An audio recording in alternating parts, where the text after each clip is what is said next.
உண்மை செய்திகள் உடனுக்குடன். இது உங்கள் மக்கள் சாணக்கியா. இணைந்திருங்கள் புதிய பொலிவுடன். இது உங்கள் மக்கள் சாணக்கியா, தமிழ் மக்களின் உரிமை குரல்.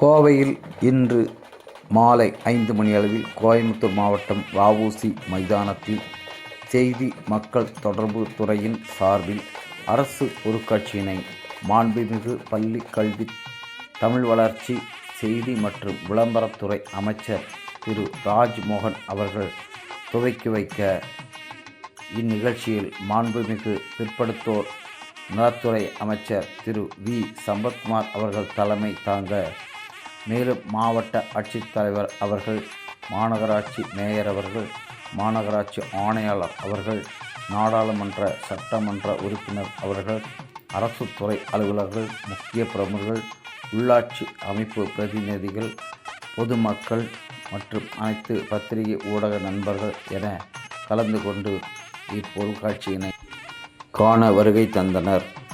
கோவை மாவட்ட செய்திகளுக்காக மேற்கு மன்ற தலைமை நிருபர் பாபு. கோவையின் 39வது அரசு பொருட்காட்சியில் கோவை வ.உ.சி. மைதானத்தில் இன்று சுமார் 36 அரங்குகளோடு அமைக்கப்பட்டு, அரசு சார்ந்த துறையும் மற்றும் தனியார் சார்ந்த நிறுவனங்களின் கண்காட்சியாக இந்த பொருட்காட்சி அமைந்தது. முதல் நாளே ஏராளமான பொதுமக்கள் மற்றும் பல்வேறு துறையை சார்ந்த அதிகாரிகள் கலந்து கொண்டனர்.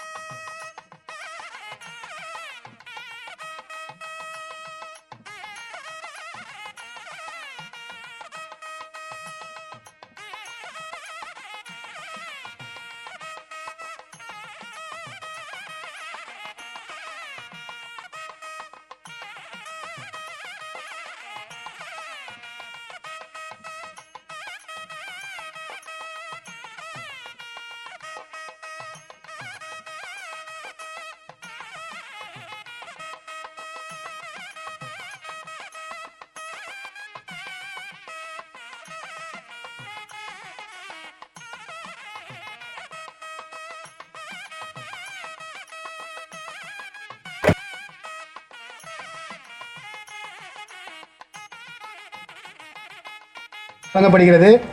மாண்புமிகு பிற்பட்டோர் நலத்துறை அமைச்சர் அவர்களுக்கு பொன்னாடை அணிவித்து புத்தகம் நடைபெறசாக வழங்கப்படுகிறது.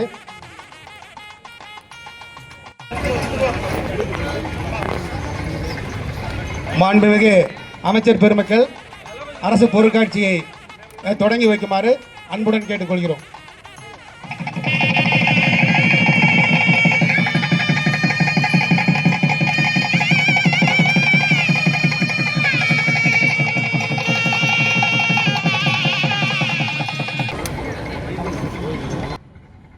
அவங்க கையாலேயே தூங்கக்கூடிய ஒரு முக்கியஸ்தர்கள் ஆகலாம் என்கின்ற உலக வரலாற்றை இந்த உலகுக்கு உணர்த்தி காட்டிய மாண்புமிகு தமிழக முதலமைச்சர் தளபதி அவர்களை மனதார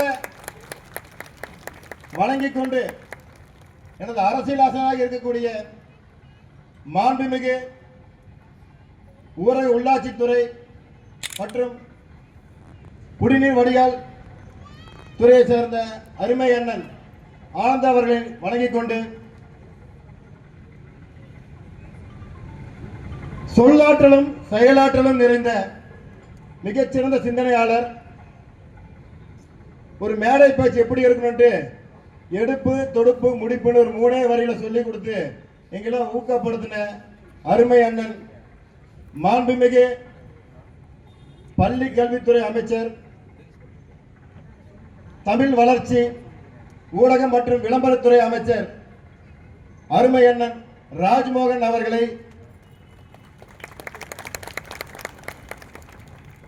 மற்றும் கோவை மாவட்ட ஆட்சித்தலைவர் திரு பவன்குமார் அவர்களே, மாநகராட்சி ஆணையாளர் கட்டா ரவி தேஜா அவர்களே, மாவட்ட ஊராட்சி வளர்ச்சி முகாம் கூடுதல் ஆட்சியர் சங்கேத் பல்வந்த் வாகே அவர்களே மற்றும் இந்த சிறப்பான நிகழ்ச்சியை ஏற்பாடு செய்திருக்கின்ற அனைத்து துறையை சார்ந்த அதிகாரிகளே, கோவை மாவட்டத்தைச் சேர்ந்த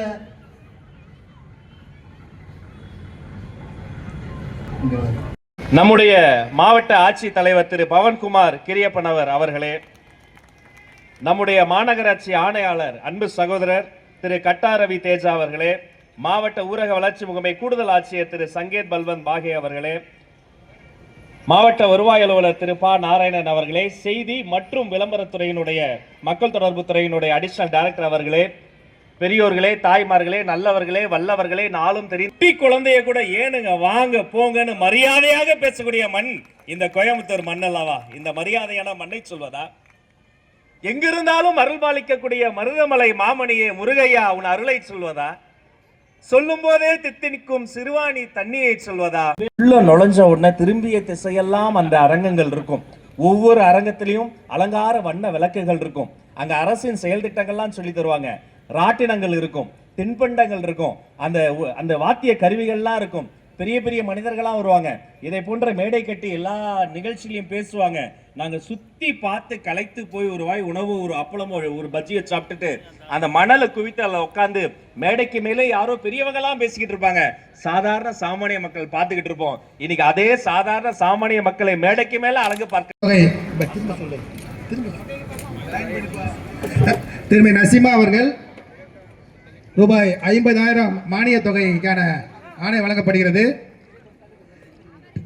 திரு அஸ்ரப் அலி அடுத்து திரு அஸ்ரப் அலி அவர்களுக்கு ரூபாய் 50,000 மானிய உதவித்தொகை மாண்புமிகு அமைச்சர் பெருமக்களால் வழங்கப்படுகிறது.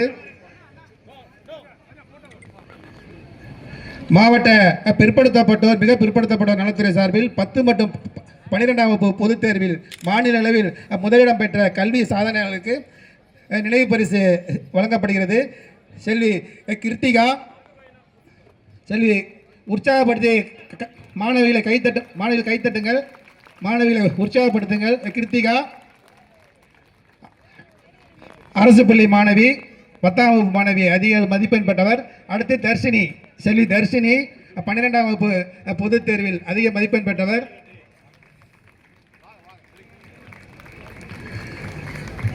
ஆதி திராவிட மற்றும் பழங்குடி நலத்துறை சார்பில் வடிவேல் என்பவருக்கு சலவை பெட்டி வழங்கப்படுகிறது.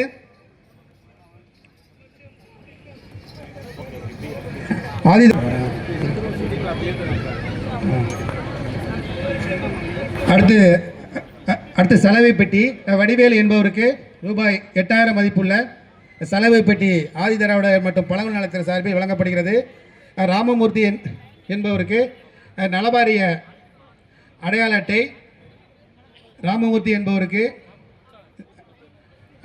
நலவாரிய அடையாள அட்டை, ராணி என்பவருக்கு பட்டாக்கான ஆணை வழங்கப்படுகிறது ஆதிதிராவிட நலத்துறையிலிருந்து. அடுத்து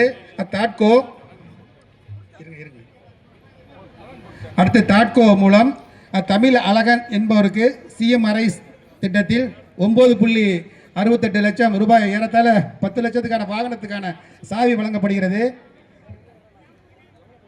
தாட்கோ மூலம் தமிழ் அழகன் என்பவருக்கு 10 லட்சம் மதிப்பிலான 4 சக்கரவான சாவி வழங்கப்படுகிறது.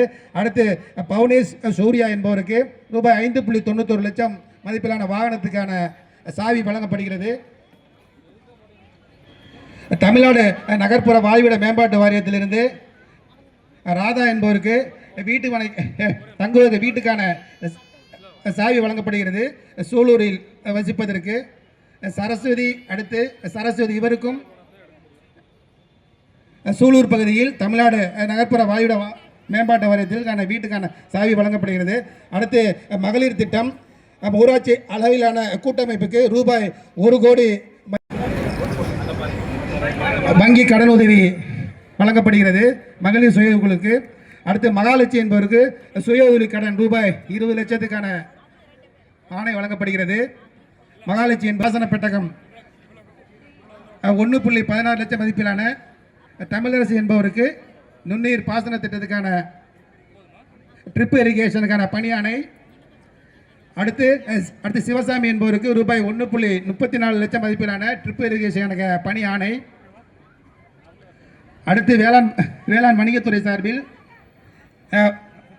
கோபால்சாமி என்பவருக்கு உழவர் சந்தையில் வியாபாரம் செய்வதற்கான அடையாள அட்டை வழங்கப்படுகிறது. கோபால்சாமி என்பவருக்கு உழவர் சந்தையில் வியாபாரம் செய்வதற்கான அடையாள அட்டை. அடுத்து ராஜேந்திர வைப்பு பத்திரத்துக்கான ஆணை வழங்கப்படுகிறது. அடுத்து சினேகா, அடுத்து தீபா இவருக்கும் ரூபாய் 25,000க்கான வங்கி வைப்பு நிதிக்கான வைப்பு பத்திர ஆணை. அடுத்து காட்கோ மூலம் நகராட்சி அரசு செயல் திட்டங்கள், சிறப்பு திட்டங்கள் குறித்த விவரங்கள், ராட்டினங்கள், உணவு கூடங்கள், பொழுதுபோக்கு மட்டுமல்ல சமூகத்தை பழுது பார்க்கக்கூடிய சிந்திக்கக்கூடிய பல்வேறு விசேஷ அமைப்புகளும் கொண்டு பிரம்மாண்டமாக இன்றைய தினம் அரசு பொருட்காட்சி தொடங்கி வைக்கப்பட்டிருக்கு. அது மட்டுமல்ல, இன்றைய தினம் இந்த மேடையில் வைத்து சற்றொப்ப 4 கோடி ரூபாய் பெறுமதியான பல்வேறு நலத்திட்டங்கள், பெட்டகங்கள், அடையாள அட்டைகள், பட்டாக்கள், மருத்துவ உபகரணங்கள், மக்கள் நலன் சார்ந்து பிற்படுத்தப்பட்ட, ஒடுக்கப்பட்ட, ஆதி திராவிட, அனைத்து சமுதாய, இஸ்லாமிய பல்வேறு வகையான மக்களுக்கும் பல உதவிகளை செய்யக்கூடிய ஒரு பொன்னான வாய்ப்பு கிடைத்திருக்கிறது. இந்த அரசு பொருட்காட்சி இவ்வளவு கச்சிதமாக, இவ்வளவு சிறப்பாக, இத்தனை நலத்திட்டங்களோடு நடப்பதற்கு காரணமாக இருக்கக்கூடிய மாண்புமிகு தமிழ்நாடு முதல்வர் அவர்களுக்கு இந்த நேரத்தில் நாங்கள் நன்றி தெரிவிக்கிறோம்.